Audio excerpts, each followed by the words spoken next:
Hello students, तो एक बार फिर से स्टार्ट करते हैं एक न्यू लेक्चर की। और आज का जो हमारा लेक्चर होगा उसके अंदर इलेक्ट्रिक फील्ड फाइंड आउट करेंगे डायपोल की अलग अलग पोजीशन के ऊपर। इससे पहले वाले लेक्चर में डायपोल के बारे में आपने पढ़ा था, किसी ने नहीं देखा है तो प्लेलिस्ट आपको कंप्लीट मिलेगी, वहां पे जाके आप देखिएगा। और जितना भी मटेरियल है सबका कंटेंट या मटेरियल आपको टेलीग्राम चैनल पे मिल जाएगा, और टेलीग्राम चैनल का लिंक सब उसमें होगा डिस्क्रिप्शन के अंदर। तो चलिए, आज का जो हमारा टॉपिक होगा वो इलेक्ट्रिक फील्ड निकालना हमें ड्यू टू डायपोल के कारण। Electric field due to dipole, due to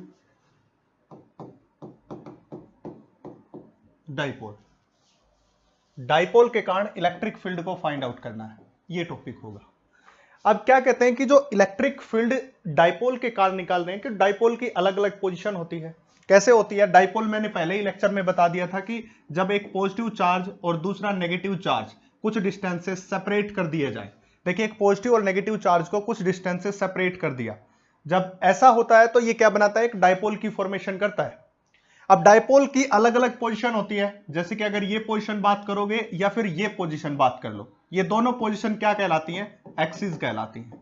इसी प्रकार ये पोजीशन फिर यह पोजीशन देख सकते हो, ये पोजीशन, ये दोनों के दोनों क्या है? 90 डिग्री के ऊपर है, इसलिए इसको क्या कहते हैं?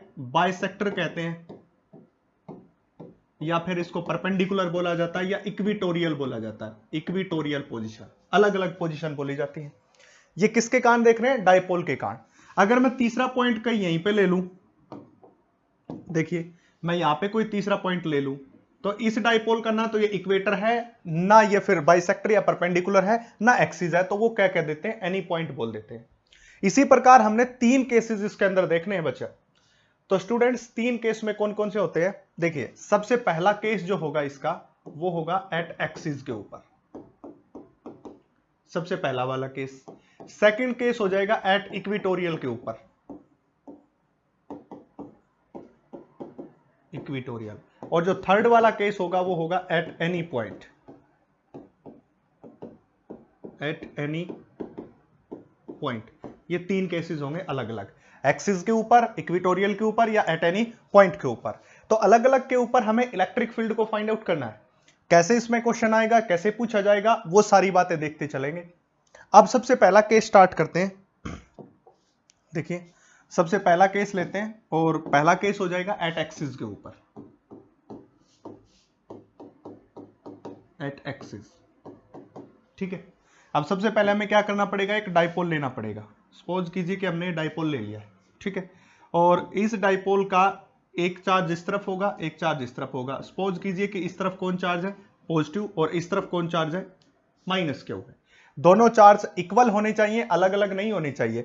ये माइनस का होगा तो प्लस का वो हो जाएगा। पोलैरिटी अपोजिट हो सकती है, बट चार्ज दोनों के दोनों क्या होने चाहिए? इक्वल होने चाहिए।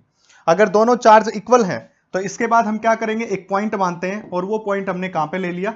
वो पॉइंट हमने ले लिया एक्सिस के ऊपर, इस तरफ, ये एक्सिस मान लिया। आप इस तरफ भी मान सकते हैं, उससे कोई फर्क नहीं पड़ता है। आप इस तरफ भी ले सकते हैं, उस तरफ भी ले सकते हैं, आपकी मर्जी है, वहीं से आप उसको सोल्व कर सकते हैं। तो इस इक्वेटर के ऊपर इस पॉइंट को हमने क्या बोल दिया? P बोल दिया। और इस P पॉइंट के ऊपर हमें क्या फाइंड आउट करना है? देखिए बेटा, इसके ऊपर हमें फाइंड आउट करना है P पॉइंट के ऊपर इलेक्ट्रिक फील्ड। अब इलेक्ट्रिक फील्ड P पॉइंट के ऊपर किस किस चार्ज के कारण होगा? इस प्लस क्यू के कारण भी होगा और इस माइनस क्यू के कारण भी होगा। अब आप सबको पता है कि जो डायपोल होता है, अगर ये डायपोल का मिड पॉइंट है तो यहां से यहां तक की डिस्टेंस कितनी होगी? L।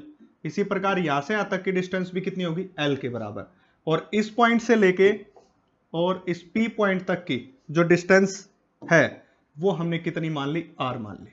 ठीक है, तो अब इस P पॉइंट के ऊपर अगर हमें इलेक्ट्रिक फील्ड फाइंड आउट करना है तो सबसे पहले उस इलेक्ट्रिक फील्ड की डायरेक्शन पता होनी चाहिए। अब डायरेक्शन के लिए क्या करते हैं? हमेशा डायरेक्शन के लिए इस P पॉइंट के ऊपर +1 चार्ज पुट कर देते हैं, यहां पे यूनिट पॉजिटिव चार्ज। अब क्या होगा? जैसे यूनिट पॉजिटिव चार्ज पुट किया तो ये चार्ज इस चार्ज को क्या करेगा? रिपेल करेगा, और रिपेल करेगा तो इसकी डायरेक्शन क्या हो जाएगी? ये वाली, यानी कि किसकी डायरेक्शन है? That is the direction of electric field E1। That is the direction of electric field E1। E1 electric field की डायरेक्शन हो गई।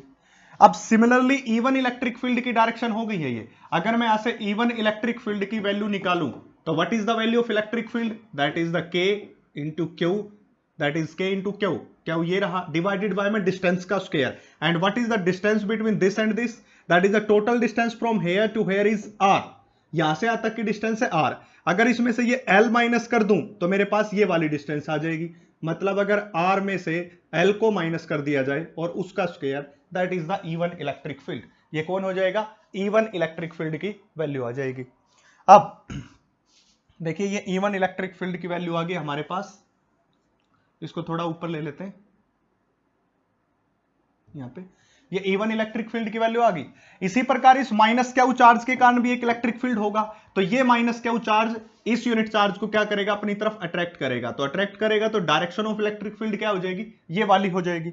अगर ये वाली डायरेक्शन ऑफ इलेक्ट्रिक फील्ड है तो यहां पे कौन सा इलेक्ट्रिक फील्ड हो जाएगा, E2 electric field, and that E2 electric field is equal to, E2 electric field is equal to किसके बराबर हो जाएगा, K इंटू में Q डिवाइडेड बाय में डिस्टेंस का square, what is the distance from here to here is, that is the this distance is r, अगर इस r में l को ऐड कर दें तो the total distance is r plus l whole का स्क्वायर, ठीक है। तो E1 और E2 इलेक्ट्रिक फील्ड आ गया। अब हमें चेक करना होगा कि एक E1 और E2 दोनों की दोनों एक वेक्टर क्वांटिटी है।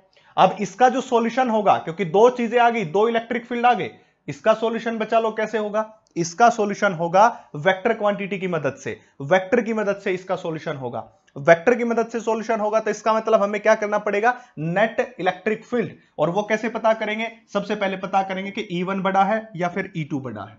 अब देखिए E1 का डिनोमिनेटर है छोटा तो E1 हो जाएगा बड़ा, E2 का डिनोमिनेटर बड़ा है तो E2 क्या हो जाएगा, छोटा हो जाएगा। इसका मतलब E1 electric field is greater then E2 electric field. E1 electric field किससे बड़ा है, E2 से, तो नेट E हमें अगर निकालना है तो मैं क्या करूंगा, E1 माइनस E2 के बराबर, ठीक है। देखिए बच्चा पार्टी, मैं आपको बता दूं, मैं भी यहाँ पे कुछ मतलब जो बात करते हो कुछ अलग अलग बातें कर सकता हूँ, दो चार बातें और भी कर सकता हूँ, उससे वीडियो भी लंबी बढ़ा सकता हूँ, पर उनसे आपका आईआईटी का एडमिशन नहीं होगा, उससे आप नीट क्लियर नहीं कर सकते हैं। आपको अगर मोटिवेशन की हर वक्त जरूरत पड़ रही है, इसका मतलब तो आप वेंटिलेटर पे हैं, और आप अगर वेंटिलेटर पे हैं तो ये आपके लिए बहुत बड़ी प्रॉब्लम है, आप बहुत गड्ढे में फंसे हुए हैं। तो इसलिए आपको हर वक्त कभी कभार मोटिवेशन की जरूरत होती है, वो अलग बात होती है। अब तो सिर्फ एक ही चीज की जरूरत है, वो क्या है, गदर उठाना है, किसमें, फोड़ना है आईआईटी नीट को। अगर आईआईटी नीट को क्रैक करना है तो सिर्फ और एक ही रास्ता है, वो है मेहनत। और वो मेहनत कैसे, कंसिस्टेंटली। मैं ये नहीं कहता 15-20 घंटे, 10 घंटे, 12 घंटे आपको पढ़ना होता है, 8-9 घंटे पढ़ो, वो इस तरह से पढ़ो, 100% उसको दो, बस वो जुनून के साथ होना चाहिए। स्मार्ट वर्क कीजिए, आज का टाइम स्मार्ट वर्क का है, तो smart work plus hard work, दोनों के दोनों आपको वर्क करने पड़ेंगे उसी से। तो हर वक्त मोटिवेशन के पीछे मत पड़िए, फिर आप वेंटिलेटर पे चले जाएंगे, आपको प्रॉब्लम हो जाएगी वो। तो नेट इलेक्ट्रिक फील्ड क्या हो जाएगा, E is equal to E1 minus E2 के बराबर हो जाएगा। अब हम क्या करेंगे, E इज इक्वल टू में what is the value of E1, दोनों की वैल्यू यहां पे पुट करते हैं। देखिए दोनों की वैल्यू यहां पे पुट करने जा रहे हैं, दोनों की वैल्यू पुट करेंगे। What is the value of E1, E1 is K into Q divided by में R माइनस L होल का square, minus K into Q divided by में R प्लस L होल का स्क्वायर, ये हो जाएगा। अब यहां से आपको दिखाई दे रहा है कि K इंटू Q को क्या ले लिया कॉमन, अंदर बचेगा R माइनस L होल का square minus 1 upon R plus L whole का स्क्वायर, ये रहेगा। अब आप यहां से देख सकते हो कि ये क्या है, एलसीएम इसका लेना पड़ेगा, दोनों का एलसीएम लेंगे तो देखिए क्या होगा, electric field net is equal to में K इंटू Q, एलसीएम हमने ले लिया R माइनस L होल का square into R plus L whole का स्क्वायर, हो गया। ऊपर कौन बचेगा, R plus L whole square minus R minus L whole का स्क्वायर। इसको सिंप्लीफाई करना, अब हमें इसको सिंप्लीफाई करेंगे। देखिए K बाहर Q बाहर, ये क्या होगा, A माइनस बी का स्क्वायर, A प्लस बी का square, the resultant is A square minus B square whole का स्क्वायर, दैट इज R का स्क्वायर माइनस L का square under the root whole का स्क्वायर हो जाएगा।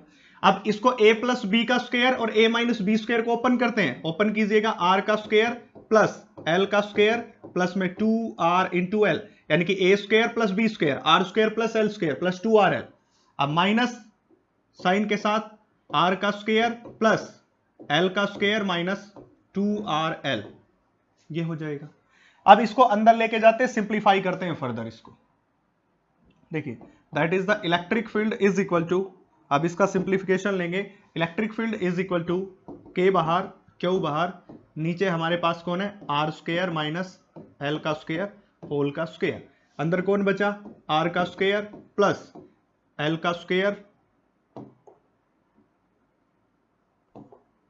एल का square plus 2RL।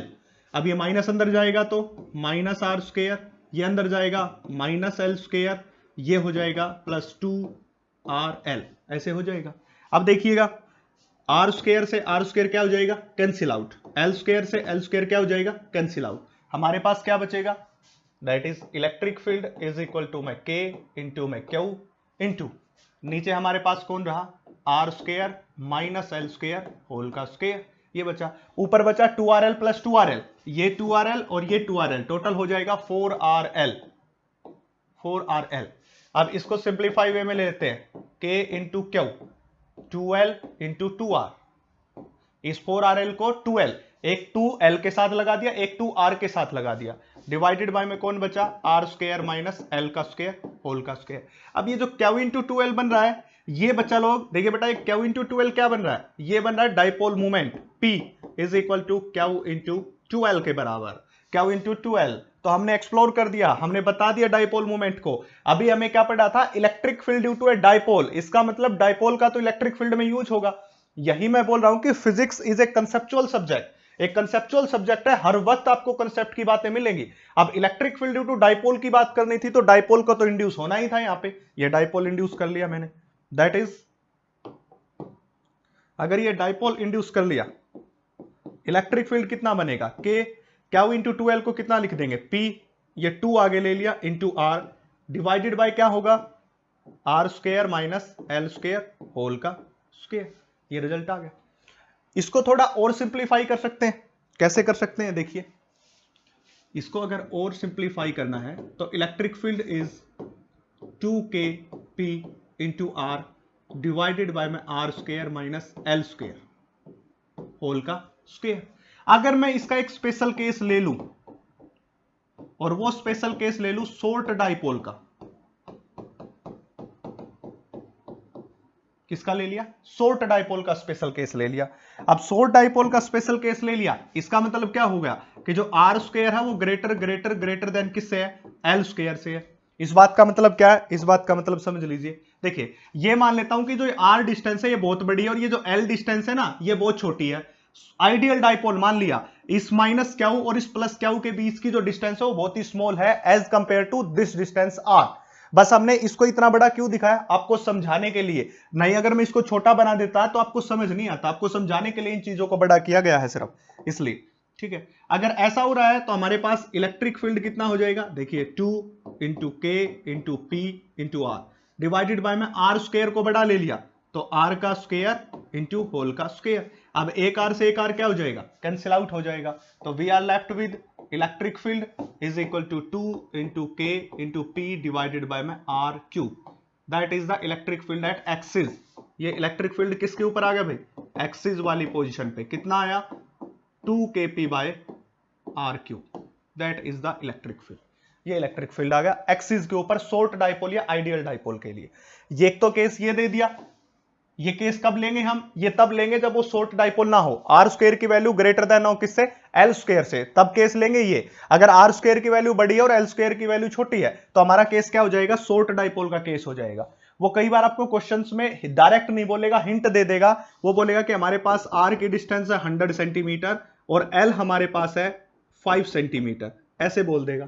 तो इसका मतलब सोच लो कि 100 सेंटीमीटर बहुत बड़ा और 5 सेंटीमीटर बहुत छोटा है, तो केस कौन सा लगा दो शॉर्ट डाइपोल का लगा दो 2kp बाय आर क्यूब।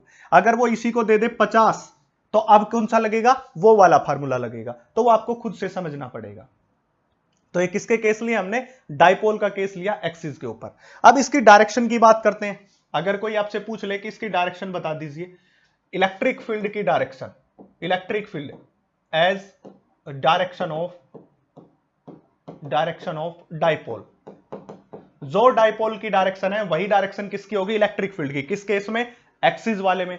अब आप कहोगे कि सर हमें कैसे पता चलेगी, देखिए आपको कैसे पता चली, E1 इलेक्ट्रिक फील्ड बड़ा है, ये लिख रखा E1 इलेक्ट्रिक फील्ड बड़ा E2 से, तो जो नेट डायरेक्शन होगी वो किसकी तरफ होगी, E1 की तरफ होगी, नेट डायरेक्शन। तो नेट इलेक्ट्रिक फील्ड किस तरफ होगा, E1 की तरफ होगा, ये रहा, ये हो जाएगा E नेट। और डाइपोल की डायरेक्शन क्या होती है, माइनस क्यू से प्लस क्यू की तरह, और इसकी भी किस तरफ आई, माइनस क्यू से प्लस क्यू, देख सकते हो एरो ये लगा रखा है। तो क्योंकि हमारे पास जो डाइपोल होता है उसकी direction minus Q two plus Q होती है, तो इसकी डायरेक्शन भी क्या, माइनस क्यू से प्लस क्यू तक है। इसलिए हमने क्या लिखा है कि डायरेक्शन सेम हो जाएगी, जिस डायरेक्शन में क्या काम कर रहा है, डाइपोल काम कर रहा है, उसी डायरेक्शन में इलेक्ट्रिक फील्ड की डायरेक्शन हो जाएगी। ठीक है, ये था पहला केस। अब देखिए दूसरा केस चलते हैं बेटा, ज्यादा मुश्किल नहीं है, और ये लगा लो कि ये तो आप तैयारी कर रहे हो कि आपने एक तूफान में हिस्सा लिया है, जो तूफान सब कुछ या तो बहा के ले जाता है और या फिर आपको आबाद कर देता है। अगर आप वहां पे डटे रहोगे, डिसअपॉइंटमेंट से घबराओगे नहीं, तो आप अवश्य ही कामयाब होंगे। देखो कामयाबी कोई 10 मिनट या 20 मिनट का काम नहीं है कि आपको डिलीवर कर दिया जाएगा। कामयाबी एक कंसिस्टेंटली वर्क का काम होता है। मैंने पहले भी बताया था कि अगर आपको दीवार में कील ठोकनी है तो हैमर लगातार आपको वहां पे क्या करना पड़ेगा, उसके ऊपर चोट करनी पड़ेगी। कोई 1 दिन या 10 दिन या 10 मिनट का काम नहीं है कामयाबी, उसके लिए आप लगातार काम करते रहिए, आप एक दिन लक्ष्य तक अवश्य पहुंच जाएगा। अब सेकंड बात करते हैं एट इक्वेटर, इक्वेटर या बाइसेक्टर भी बोलते हैं या परपेंडिकुलर भी बोलते हैं इसको। तो हम क्या कर लेते हैं, इक्वेटर का केस ले लेंगे। तो देखिए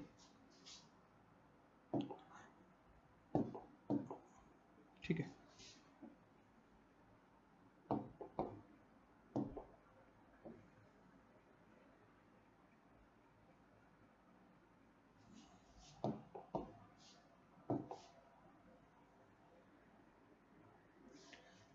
ये डाइपोल मान लिया हमने, माइनस क्यू चार्ज यहां पे और प्लस क्यू चार्ज यहां पे, दोनों के बीच में 2l डिस्टेंस, ये इसका मिड पॉइंट है। सो यहां से यहां तक की डिस्टेंस l, एंड सिमिलरली यहां से यहां तक की डिस्टेंस भी कितनी हो जाएगी, l के बराबर हो जाएगी। ठीक है, अब इसका एक बाइसेक्टर पॉइंट लेना है, परपेंडिकुलर डिस्टेंस। तो ये पॉइंट ले लिया हमने इसके परपेंडिकुलर के ऊपर। ठीक है, परपेंडिकुलर के ऊपर ये पॉइंट हमने कंसीडर कर लिया, और जो परपेंडिकुलर के ऊपर ये पॉइंट माना, इस पॉइंट को कह दिया मैंने P के बराबर। P पॉइंट जैसे वहां पे भी एक्सिस के ऊपर P नाम दिया था, तो यहां पे भी दे दिया, ये इसका क्या है, मिड पॉइंट है। और जो पॉइंट P मानते थे उसके मिड पॉइंट से डिस्टेंस हमेशा क्या लेते थे, R के बराबर, तो यहां पे भी R के बराबर ले लिया हमने डिस्टेंस। अब नेक्स्ट केस में हमें क्या करना है, देखिए अब हमें पता है, अब इस P पॉइंट के ऊपर इलेक्ट्रिक फील्ड फाइंड आउट करना है, इक्वेटर के ऊपर इलेक्ट्रिक फील्ड फाइंड आउट करना है। तो बच्चा लोग देखिए, इस इक्वेटर के ऊपर अगर यहां पे इलेक्ट्रिक फील्ड फाइंड आउट करना, तो ये प्लस क्यू चार्ज भी इलेक्ट्रिक फील्ड बना रहा होगा, माइनस क्यू चार्ज भी इलेक्ट्रिक फील्ड बना रहा होगा। अगर उसकी वैल्यू ज्ञात करनी है तो सबसे पहले मैं यहां क्या करूं, यूनिट पॉजिटिव चार्ज। जब भी इलेक्ट्रिक फील्ड की कहीं बातें आए या फोर्स की कहीं बातें आए, सबसे पहले डायरेक्शन फाइंड आउट करो। तो हमने डायरेक्शन को फाइंड आउट करने के लिए यहां पे क्या पुट किया है, यूनिट पॉजिटिव चार्ज पुट किया है। अब यूनिट पॉजिटिव चार्ज पुट किया है, तो यहां पे जो डायरेक्शन होगी वो देखिए, यहां पे जो पॉजिटिव है, इस पॉजिटिव को क्या करेगा, रिपेल करेगा। देखिए इस पॉजिटिव को क्या करेगा, रिपेल। अब रिपेल करेगा तो ये क्या हो जाएगी, डायरेक्शन हो जाएगी। और ये डायरेक्शन कौन से इलेक्ट्रिक फील्ड की, E1 इलेक्ट्रिक फील्ड, जो किसके कारण है, इस प्लस क्यू चार्ज के कारण है। ठीक है, पाइथागोरस पर में लगा देंगे तो ये डिस्टेंस हो जाएगी R का स्क्वायर प्लस L का स्क्वायर अंडर द रूट, ये वैल्यू हो जाएगी। इसी प्रकार क्या होगा, इसी प्रकार इस पॉजिटिव +1 चार्ज को माइनस क्यू चार्ज क्या करेगा, अपनी तरफ अट्रैक्ट करेगा, ये ठीक है, अट्रैक्ट करेगा ये, और अट्रैक्ट करेगा, देखिए ये अपनी तरफ क्या करेगा, अट्रैक्ट करेगा। अट्रैक्ट करेगा तो this is the direction of, this is the direction of E2 electric field. ये किसकी डायरेक्शन हो जाएगी, E2 इलेक्ट्रिक फील्ड की डायरेक्शन, E2 इलेक्ट्रिक फील्ड की डायरेक्शन। एक E1 डायरेक्शन ये होगी, E2 डायरेक्शन ये होगी, और इस डिस्टेंस की वैल्यू कितनी है, R स्क्वायर प्लस L का स्क्वायर अंडर द रूट के बराबर। अगर मैं यहां से E1 इलेक्ट्रिक फील्ड वैल्यू निकालूं, that is the E1 electric field is equal to my K into Q divided by my distance का square. K into Q, distance is this, that is R का square plus L का square under the root whole का square, cancel out. तो E1 electric field कितना हो जाएगा, K into Q divided by में R square plus L का square whole हो जाएगा। इसी प्रकार जो E2 इलेक्ट्रिक फील्ड निकाला वो कितना हो जाएगा, K इंटू क्यू, फिर से वही distance R square plus L square under the root, जैसे कि वो डिस्टेंस थी, तो इसके लिए भी क्या बचेगा, R square plus L square, क्योंकि दोनों के बीच की डिस्टेंस क्या है, सेम है। मतलब जो E1 इलेक्ट्रिक फील्ड है वो किसके बराबर आ गया भाई, E2 इलेक्ट्रिक फील्ड के बराबर आ गया, दोनों की वैल्यू क्या होगी, इक्वल हो गई है। ये एंगल सपोज कीजिए थीटा बन रहा है, तो ये एंगल भी क्या बनेगा, थीटा बनेगा। ठीक है, अब यहां पे दो तरीके से इस डेरिवेशन को सोल्व किया जाता है। पहला तरीका तो मैं आपको बता दूं, एक इजी सा मेथड बता देता हूं कि इसको कैसे सोल्व करते हैं। देखिए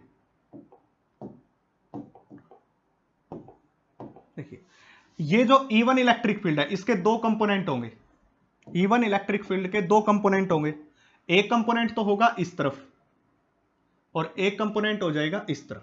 ठीक है, अब इस तरफ वाला कंपोनेंट कौन है, E1। देखिए अगर ये एंगल थीटा है तो ये एंगल भी क्या होगा, थीटा होगा, तो E1 साइन थीटा इस तरफ वाला और E1 कोस थीटा इस तरफ वाला कंपोनेंट हो गया। सिमिलरली अगर मैं दूसरे की बात करता हूं, दूसरा कंपोनेंट की बात करता हूं इसकी, तो इसका एक कंपोनेंट हो जाएगा इस तरफ और दूसरा कंपोनेंट हो जाएगा नीचे की तरफ, ये वाला दूसरा कंपोनेंट। अब देखिए ये हो जाएगा कौन, E2 कोस थीटा और ये वाला कंपोनेंट कौन हो जाएगा, E2 साइन थीटा। अब मुझे एक बात का पता है कि जो E1 की वैल्यू है वही किसकी वैल्यू है, E2 की वैल्यू है, दोनों की वैल्यू सिमिलर है। अगर दोनों की वैल्यू सिमिलर है तो ये वाला कंपोनेंट इस वाले कंपोनेंट को कैंसिल कर देगा, क्योंकि थीटा तो दोनों में सेम है, ये थीटा तो ये भी क्या हो जाएगा, थीटा हो जाएगा। तो जो E1 साइन थीटा वो E2 साइन थीटा को कैंसिल किया, क्यों किया, क्योंकि E1 और E2 की वैल्यू क्या है, बिल्कुल इक्वल है। अगर ये सब बातें हो रही हैं, ये सब बातें चल रही हैं, तो इस तरफ केवल दो कंपोनेंट बचे, दो कंपोनेंट कौन कौन से बचे, जो नेट इलेक्ट्रिक फील्ड देंगे आपको, नेट इलेक्ट्रिक फील्ड देने वाले कंपोनेंट, एक तो कौन बचा, E1 cos theta and second one is E2 cos theta, ये दोनों कंपोनेंट बचे। अब मुझे पता है कि E1 की वैल्यू E2 के बराबर है और दोनों को मैं किसके बराबर मान लेता हूं, E के बराबर मान लेता हूं। ऐसा हो रहा है तो नेट जो इलेक्ट्रिक फील्ड बनेगा, that is net electric field is equal to में 2 इंटू ई कोस थीटा के बराबर हो जाएगा। कैसे हुआ, E cos theta plus E cos theta, क्योंकि E1 और E2 की वैल्यू किसके बराबर मान ली, E, तो E cos theta plus E cos theta 2E cos theta, तो ये क्या आ गया 2E कोस थीटा, तो that is E is equal to में 2 और इस E1 के बराबर मान लो या किसी के बराबर मान लो, यहां पे ये दोनों कोइंसाइड करेंगे तो इसको सॉरी E के बराबर मान लो, इसको E नेट बोल दो, E नेट बोल दो, तो 2 into what is the value of E की वैल्यू हमने ये निकाल रखी, या फिर ये वैल्यू, कोई भी वैल्यू पुट कर दो कोई फर्क नहीं पड़ता, तो वो कितनी हो जाएगी, K into Q divided by में R का स्क्वायर प्लस L का स्क्वायर हो जाएगा, इंटू में क्या बचा, कोस थीटा। ठीक है, अगर मुझे कहीं से कोस थीटा की वैल्यू मिल जाए, अगर मैं इस ट्रायंगल को देखूं और इस ट्रायंगल में कोस थीटा की वैल्यू को खोजना चाहूं, कोस थीटा की वैल्यू, तो देखिए cos theta is equal to में बेस अपॉन में hypotenuse, that base is L and hypotenuse is R square plus L का स्क्वायर, ये इसका बेस रहा, ये इसका हाइपोटेन्यूज रहा, और उसके ऊपर भी क्या है 1/2 पावर, अंडर द रूट को कितना लिखते हैं 1/2 पावर लिख देते हैं अंडर द रूट को, तो ये वैल्यू हम यहां पे पुट कर देते हैं, तो हमारे पास आ जाएगा E net electric field, E net is equal to में 2 इंटू में K into Q divided by में R का स्क्वायर प्लस L का स्क्वायर, और कोस थीटा की वैल्यू अभी भी निकाली थी, L डिवाइडेड बाय में R square plus L square और होल पावर 1/2। अब देखिए 2 इंटू L इंटू क्यू, तीनों बातें हैं, ये क्या बना देंगी, dipole movement, Q into 2L, पहले ही बताया था कि सारा टॉपिक डाइपोल मूवमेंट का चल रहा है, इसलिए ये 2, ये क्यू और ये L तीनों मिला के क्या बनाएंगे, ये तीनों मिला के क्या बनाएंगे, दैट इज इक्वल टू में K into P divided by में R स्क्वायर L स्क्वायर की वैल्यू 1, यहां पे पावर कितनी है 1, यहां पे कितनी है 1/2, बेस सेम है तो पावर क्या हो जाएगी बच्चा पार्टी, ऐड हो जाएगी, पावर ऐड हो जाएगी तो टोटल कितना बनेगा, that is R square plus L square under the root 3/2 के बराबर। ठीक है, तो that is the net electric field is equal to में K into P divided by में R square plus L square whole power 3/2 के बराबर, that is the value of net electric field. अब ये सारी बातें जब हमने कर ली हैं तो इसका भी एक स्पेशल केस ले लेते हैं, उसका स्पेशल केस देखिए, स्पेशल केस शॉर्ट डाइपोल, या तो शॉर्ट बोलो या उसको क्या बोलो, आइडियल डाइपोल बोलो। पहले बताया था शेर की तरह हेड ऑन कोलिजन करो फिजिक्स के साथ, डरो नहीं, डरोगे उतना डराएगी फिजिक्स। इसके साथ हेड ऑन कोलिजन, एक ही मूल मंत्र, फिजिक्स सीखनी है तो डायरेक्ट हेड टू हेड टक्कर दो, हेड ऑन कोलिजन दो। इससे घबराने या डरने की जरूरत नहीं है, बस कंसेप्ट और बेसिक के ऊपर आपकी कमांड होनी चाहिए। उसके ऊपर कमांड है तो यू कैन डू एवरीथिंग, कुछ भी कर सकते हो आप, उससे कोई प्रॉब्लम नहीं। तो उसमें क्या हो जाएगा, R square is greater than L का स्क्वायर, ठीक है। तो that is the electric field is equal to में K into P divided by में आर स्क्वायर बड़ा है, एल स्क्वायर को नेग्लेक्ट कर देते हैं और आर स्क्वायर की पावर कितनी है 3/2, इस 2 से 2 क्या हो जाएगा, cancel out. That is the के इंटू पी डिवाइडेड बाय में आर क्यूब। तो ये आ गया इलेक्ट्रिक फील्ड किसके ऊपर, इक्वेटोरियल पोजीशन के ऊपर, इक्वेटर के ऊपर, इक्वेटर के ऊपर, इस पॉइंट के ऊपर इलेक्ट्रिक फील्ड निकाल लिया हमने। अब एक बात और देखो, इन दोनों का जो नेट इलेक्ट्रिक फील्ड निकाला है वो ये कंपोनेंट दे रहा है, ये वाला कंपोनेंट, इस तरफ वाला। तो direction of electric field is this, the direction of electric field is this, ये डायरेक्शन ऑफ इलेक्ट्रिक फील्ड हो गई। और डायरेक्शन ऑफ डाइपोल की क्या है, minus Q two plus Q, इस तरफ है। और जो हमने इलेक्ट्रिक फील्ड इक्वेटर पे निकाला उसकी डायरेक्शन क्या, इस तरफ। मतलब अगर आपसे कोई पूछे कि इलेक्ट्रिक फील्ड की डायरेक्शन बताइए इक्वेटर के ऊपर, तो बोलेंगे opposite to the direction of dipole. Dipole के जो डायरेक्शन होती है उसकी अपोजिट होती है। इलेक्ट्रिक फील्ड की वैल्यू हमने निकाली है K into P divided by में आर क्यूब, एंड डायरेक्शन की बात करेंगे तो क्या हो जाएगा, opposite to direction of dipole. Dipole की डायरेक्शन के क्या है, अपोजिट होता है। जो डायरेक्शन डाइपोल की है उससे बिल्कुल अपोजिट डायरेक्शन हो जाएगी किसकी, इलेक्ट्रिक फील्ड। और किस केस के लिए बात कर रहे हो, इलेक्ट्रिक फील्ड एट इक्वेटर, जो की वैल्यू किसके बराबर आई है, केपी बाय आर क्यूब के, केपी बाय आर क्यूब के। ये दोनों केस बड़े इंपॉर्टेंट थे जो अभी तक हमने पढ़े हैं। इसका तीसरा केस और लेना छोटा। उससे पहले दो अच्छी सी बात बता देता हूं, इक्वेटर के ऊपर इतना था और एक्सिस के ऊपर निकाला था मैंने, एक्सिस वाले के लिए ए का यूज कर रहा हूं, तो 2kp डिवाइडेड बाय में आर क्यूब, ठीक है। इसका मतलब kp बाय आर क्यूब की वैल्यू क्या है, ई इक्वेटर। सोचिए ये बात, kp बाय आर क्यूब की वैल्यू क्या है, ई इक्वेटर। तो इस kp बाय आर क्यूब की जगह मैं क्या पुट कर दूं, ई इक्वेटर।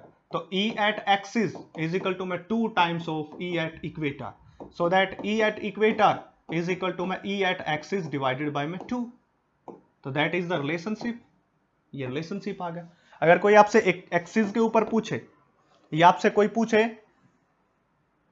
कि एक्सिस के ऊपर इलेक्ट्रिक फील्ड और आपको इक्वेटोरियल की वैल्यू दे दे तो 2 times of electric field at equatorial. कोई आपके इक्वेटोरियल की बोल रहा है और उससे पूछ रहा है किसकी वैल्यू, एक्सिस की, तो ई ए डिवाइडेड बाय में 2 के बराबर। तो this is the relationship between equatorial electric field and axis electric field, दोनों के बीच क्या रिलेशन, और दोनों की डायरेक्शन भी मैंने यहां पे बता दी है। तो अभी तक 2 केस किए हमने। अब बात करते हैं तीसरे केस की। देखिए मेरा चैनल यहाँ पे मैंने कोई हंसी मजाक का अड्डा नहीं बनाया है, और आपको ये लगता होगा कि सर थोड़े से ज्यादा मतलब उस वे में रहते हैं या वो करते हैं, तो ऐसा बिल्कुल भी नहीं है। मेरा फोकस सिर्फ एक ही है और आपका फोकस भी यही होना चाहिए कि हमें, हमारा मिशन जो है वो सिर्फ एक ही मिशन है, हमारा सिर्फ एक ही टारगेट है, वो है कंपटीशन IIT JEE नीट के बारे में। इसके अलावा और कुछ भी नहीं है, चाहे वो मेन आए चाहे एडवांस आए, जो भी कुछ रास्ते में आता है उन सबको रोंद के और आगे बढ़ना है। यहाँ पे हंसी मजाक करना होता तो, या फिर सबसे ज्यादा बहुत ज्यादा हंसी मजाक करना है तो मैं अलग से वीडियो बना लूंगा और वहां पे उसको चैनल को व्लॉग्स के नाम से डाल दूंगा। एजुकेशन का चैनल है, उसके ऊपर आप फोकस कीजिए, आप अपने लाइफ के प्रति सीरियस होइए। हंसी मजाक से आपका ना जीवन चलेगा बच्चा, ना बेटा आपका कोई IIT निकलने वाला, क्योंकि क्वेश्चन पूछे जाएंगे वहां पे, न्यूमेरिकल पूछे जाएंगे, हंसी मजाक नहीं पूछा जाएगा। इस बात पे फोकस कीजिए, ठीक है। क्वालिटी पे आप ध्यान रखिए, आप ये देखिए आपको समझ आ रहा नहीं आ रहा, बस इतना ध्यान रखिए। चलिए नेक्स्ट बात करते हैं।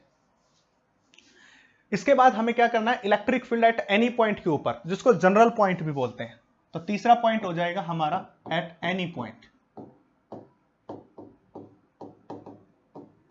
कोई भी आपको प्रॉब्लम है, कोई क्वेश्चन नहीं हो रहा है या कहीं प्रॉब्लम है, तो आप टेलीग्राम चैनल का डिस्क्रिप्शन में लिंक है वहां बता दीजिए, या नीचे कमेंट सेक्शन मेंशन है वहां बता दीजिए। सब कुछ अवेलेबल है आपके लिए, कोई प्रॉब्लम नहीं है, हर वक्त अवेलेबल हूं मैं। बस मैं यहाँ पे इस प्लेटफॉर्म पे, मेरे से पहले बहुत भी टीचर होंगे, मैं ये नहीं कहता हूँ, बस मेरा थोड़ा अलग विजन, और ये विजन है कि जो बच्चा जिसको औकात नहीं है इतना पैसा देने की, बहुत ही लो फैमिली से आते हैं जो 1-1, 2-2 लाख रुपए नहीं पे कर सकते, आजकल तो 2 लाख के आसपास हो गई है कोचिंग की, तो उनके लिए वही मटेरियल, सेम मटेरियल कोचिंग वाला वही प्रोवाइड कर रहे हैं हम। बस यही है मेरा फैक्ट और यही मेरा विजन, और इसके अलावा कुछ भी नहीं है। ठीक, तो एट एनी पॉइंट की बात करते हैं, तो सबसे पहले हमें क्या करना पड़ेगा, डाइपोल की बात करनी पड़ेगी। तो सबसे पहले डाइपोल ले लीजिए। ठीक है, ये डाइपोल ले लिया, और ये डाइपोल का माइनस क्यू चार्ज है जो हमेशा लेते हैं, और ये डाइपोल का प्लस क्यू चार्ज है जो हमेशा लेते हैं। अब एक बात सोचिए कि what is the direction of a dipole. Dipole की डायरेक्शन क्या हो जाएगी, direction of dipole always is minus Q two plus Q, minus Q two plus Q, that is this is the direction of dipole, this is the direction of dipole, ये direction हो जाएगी dipole की। अब हमें कोई एक ऐसा point select करना है जो ना इक्वेटर पे और ना एक्सिस, मैं इस तरफ या इस तरफ लूं तो वो एक्सिस बन जाएगा, मैं इसको एग्जैक्टली परपेंडिकुलर ऊपर या नीचे लूं तो वो क्या बन जाएगा, बाइसेक्टर। अब हम यहां पे कोई पॉइंट ले लेते हैं जिस पॉइंट को मैं क्या कह देता हूं, पी। ना तो ये इक्वेटर है, ना ये पॉइंट इक्वेटर है, ना ये पॉइंट एक्सिस है, ये कोई एनी पॉइंट है। एनी पॉइंट अगर ये है तो यहां से यहां तक की डिस्टेंस, ये मिड पॉइंट होगा, सपोज कीजिए मिड पॉइंट है, तो यहां से यहां तक की डिस्टेंस क्या हो जाएगी, आर हो जाएगी, ये एल और ये वाला पार्ट भी एल, दोनों पार्ट एल एल के बराबर हो जाएंगे। अब एक बात सोचिए कि अगर ये एंगल थीटा बन जाता है, ये एंगल थीटा, यानी कि ये जो पी वाला पॉइंट है ये इस डाइपोल की डायरेक्शन के साथ कितना एंगल बना रहा है, थीटा एंगल बना रहा है, क्योंकि पहले तो परपेंडिकुलर था तो एंगल 90 डिग्री, एक्सिस के ऊपर एंगल 0, बट अब की बार एंगल थीटा। देखिए अगर मैं इस पी पॉइंट को उठा के मैं इस तरफ लेके आऊं तो ये एंगल कितना हो जाएगा, 90 डिग्री। अगर मैं इसको उठा के इसके सामने लेके आऊं तो ये थीटा कितना हो जाएगा, 0 डिग्री के बराबर हो जाएगा। बट जब ये कोई एनी पॉइंट ले लिया तो यहां पे एंगल कितना हो जाएगा, थीटा हो जाएगा। अगर एंगल थीटा चल रहा है तो इसके पास क्या हो जाएगा, दो कंपोनेंट हो जाएंगे इसके। देखिए मैं दो कंपोनेंट बना के दिखा देता हूं आपको। देखिए एक कंपोनेंट तो होगा इसका इस डायरेक्शन में, ये रहा, और एक कंपोनेंट होगा इसका इसी डायरेक्शन में। ठीक है, अब ये दो कंपोनेंट हो गए। देखिए ये जो कंपोनेंट है P का, क्योंकि डाइपोल की डायरेक्शन है तो इसके पास डाइपोल कितना होगा, P का एक कंपोनेंट ये, एक कंपोनेंट थीटा के साथ इसको क्या कहेंगे, P1, और उसके साथ है उसको P2। P1 की वैल्यू क्या हो जाएगी, P कोस थीटा, क्योंकि जो थीटा के साथ होता है कोस वाला component, and another component is P sine theta. दूसरा कंपोनेंट क्या हो जाएगा उसका, P साइन थीटा हो जाएगा। अब एक बात सोचिए, मैं अलग अलग को सोल्व करके देखता हूं। सबसे पहले P1 वाले की बात करता हूं। दो डाइपोल बन गए, अब इस P के दो कंपोनेंट बना दिए, मतलब दो डाइपोल बना दिए, एक डाइपोल ये हो गया, एक डाइपोल ये हो गया। अगर मैं खाली इस डाइपोल की बात करता हूं, इस वाले डाइपोल की, ये रहा जो, ये जो P1 डाइपोल है, तो इस P1 डाइपोल के यहां खड़े होकर मैं देखूंगा तो ये पॉइंट इस P1 के लिए कौन हो गया, एक्सिस वाला हो गया। देख सकते हो ये P पॉइंट इस वाले डाइपोल के लिए, जो ये डाइपोल है इस वाले डाइपोल के लिए क्या है, एक्सिस है।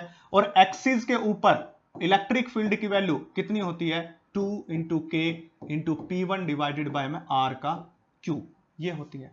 अगर मैं इस वाले डाइपोल की बात करूं, देख सकते हो ये वाला डाइपोल कंप्लीट और इसके ये 90 डिग्री के ऊपर है, यानी कि यहां से यहां तक का जो एंगल है, दूसरे कलर से बना के दिखाता हूं मैं तुमको, ये यहां से यहां तक का एंगल है, ये 90 डिग्री दिखाई दे रहा होगा आपको।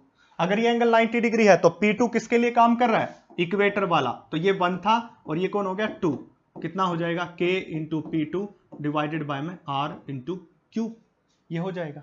ठीक है, अब दो हमारे पास, अब मैंने पहले ही बताया था कि जो डाइपोल की डायरेक्शन होती है वही डायरेक्शन होती है इलेक्ट्रिक फील्ड की for the case of axis.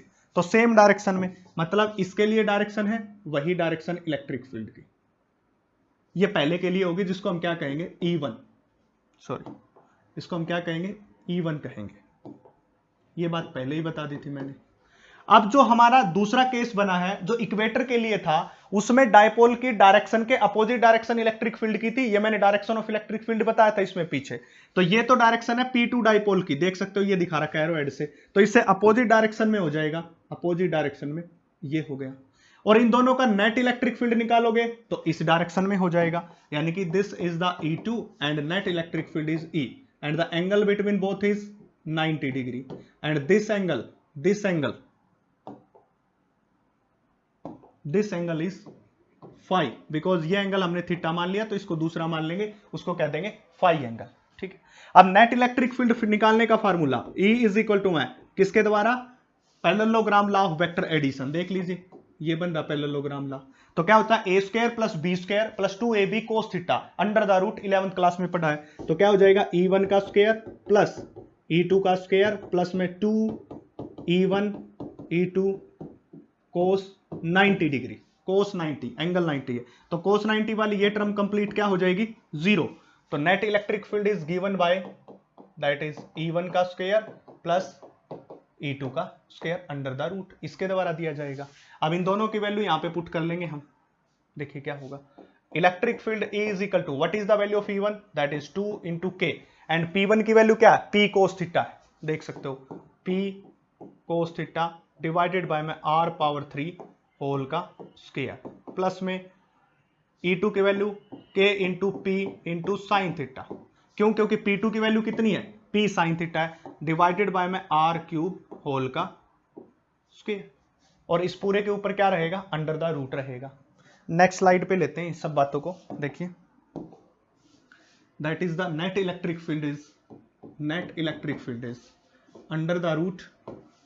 अब क्या हो जाएगा, स्क्वायर पे, देखिए सबसे पहले इसका स्क्वायर करते हैं, 2 का square 4 K square P square cos square theta R power 6 ऐसे लेते हैं। देखिए 2 का स्क्वायर हो जाएगा 4 के का स्क्वायर पी का square cos square theta divided by में आर पावर 6 प्लस दूसरी टर्म की बात करते हैं, वो कितना हो जाएगा, देखिए K square P square sine square theta divided by में आर पावर 6, बस ये 4 नहीं आएगा उसमें, बाकी सब सेम रहेगा, ये 4 को हटा के सेम लिख दो, के square P square sine square theta divided by में आर पावर 6 के बराबर हो जाएगा, इज इक्वल टू, अब देखिए K square P square R power 6 common है, तो के स्क्वायर रूट से बाहर आएगा के, पी स्क्वायर रूट से बाहर आएगा पी, आर पावर 6 आएगा, आर क्यूब हो जाएगा, अंदर कौन बचेगा, यहां पे बचा 4 और cos square theta plus sine square theta, ये बचेगा।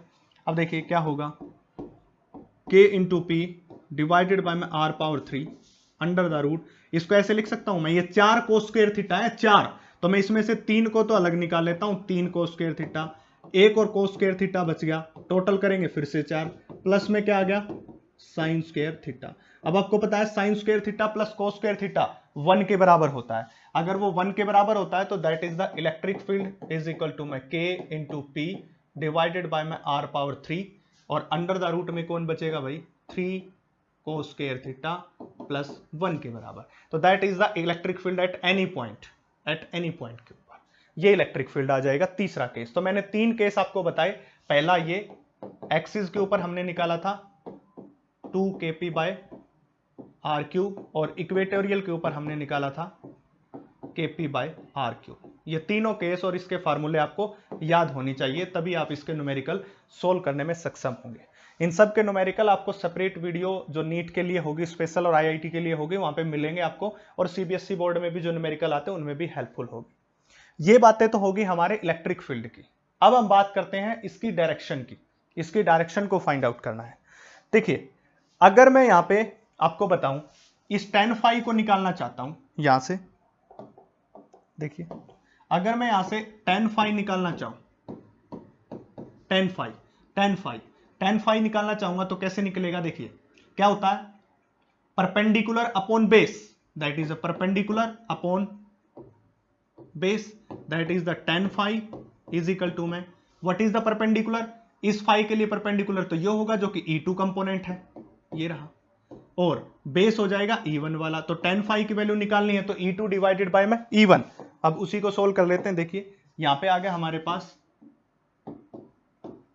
tan phi हो जाएगा हमारे पास is equal to E2 divided by में E1। अब tan phi निकालेंगे, E2 बाय E1 की वैल्यू रखेंगे, E2 की वैल्यू क्या थी हमारे पास, K into P into sine theta divided by में आर क्यूब। इसी प्रकार E1 की वैल्यू क्या थी, 2 into K into P into cos theta divided by में आर क्यूब। देख सकते हो ये वैल्यू निकाल रखी है हमने, E2 की वैल्यू और E1 की value, E2 is KP2, P2 की value P sin theta, 2KP1, P1 की वैल्यू P cos थीटा, वो सब रख के हमने इसको सोल्व किया है। अब देखिए KP से KP cancel out, R cube से आर क्यूब कैंसिल आउट, तो tan फाई हमारे पास कितना आ गया, tan फाई इज यहां पे बचा 1/2 sine theta by cos theta tan theta के बराबर, यानी कि जो हमारा tan फाई है वो किसके बराबर आ जाता है, 1/2 ऑफ tan थीटा के बराबर आ जाता है। ये रिजल्ट याद रखें, कई बार डायरेक्ट क्वेश्चन पूछा जाता है इस रिजल्ट के ऊपर। अगर ये सारे एंगल स्मॉल होंगे तो ये जो फाई होगा वो किसके बराबर हो जाएगा, θ/2 if angle is small, if angle is small. अगर एंगल स्मॉल है, अगर एंगल स्मॉल है तो tan थीटा को हम अप्रोक्सीमेटली थीटा के बराबर और tan फाई को अप्रोक्सीमेटली फाई के बराबर लिख सकते हैं, and that phi comes out to be θ/2 के बराबर आ जाएगा। तो एक ये रिलेशन और एक ये रिलेशन आपको याद होना चाहिए, और इससे पहले मैंने इस सारे रिलेशन को एक ही उसमें लिख दिया है, kp/r³ 3 cos square theta + 1 root में 2 kp/r³ और kp/r³, एक्सिस इक्वेटोरियल और एट एनी पॉइंट, ये तीनों बातें आपको याद होनी चाहिए। आज के लेक्चर में सिर्फ इतना ही, ये सारी बातें और इसका मटेरियल टेलीग्राम चैनल पे मिल जाएगा। फिर भी कोई प्रॉब्लम है तो कमेंट सेक्शन में मेंशन कर दीजिएगा। Thank you.